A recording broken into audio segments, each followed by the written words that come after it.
আজ আমি খুব সহজ একটা পিঠার রেসিপি আপনাদের সঙ্গে শেয়ার করছি। রসপুলি পিঠা শীতকালে চটপট বানিয়ে নিন। তাহলে চলুন রেসিপিটা দেখে নিই। Hello friends, welcome to Sanchita's homely yam.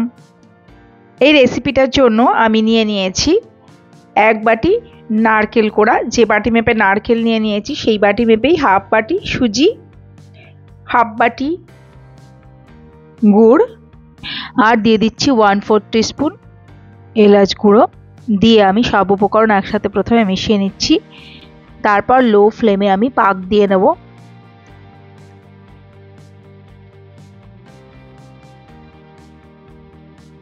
অনবরত নাড়তে নাড়তে লো ফ্লেমে আমি পাক দিয়ে নিচ্ছি। দেখুন গুড়টা আস্তে আস্তে গলতে শুরু করেছে। এভাবে চেপে চেপে দিতে হবে আর নাড়তে হবে। দেখুন অনেকটা পাক হয়ে এসেছে।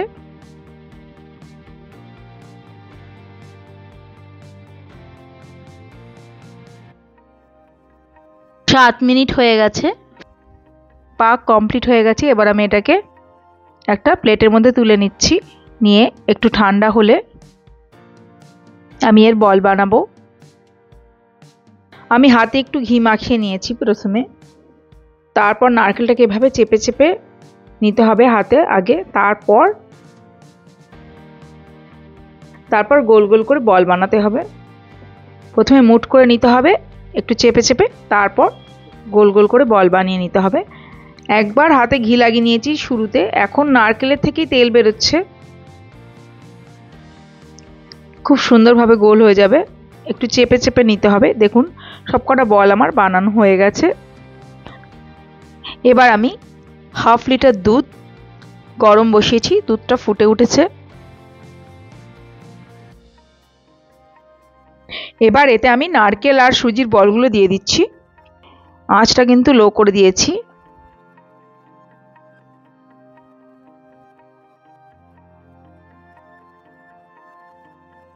এরপর আঁচটা লো টু মিডিয়াম করে দিয়ে মাঝে মাঝে নেড়ে চেড়ে দিয়ে ফুটিয়ে নেব। দুধটা বেশ খানিকটা ঘন করে ফেলতে হবে।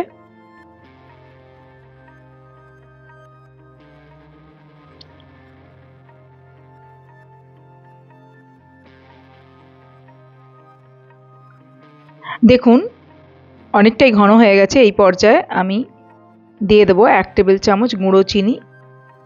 দিয়ে ভালোভাবে নেড়েচেড়ে মিশিয়ে নিয়ে 1 মিনিট মতো আরও জাল দিয়ে আমি আঁচটা বন্ধ করে দেব, কারণ এরপর দুধটা আরেকটু ঘন হয়ে যাবে ঠান্ডা হলে। তৈরি হয়ে গেছে আমাদের রসপুলি পিঠা। আশা করি ভালো লেগেছে।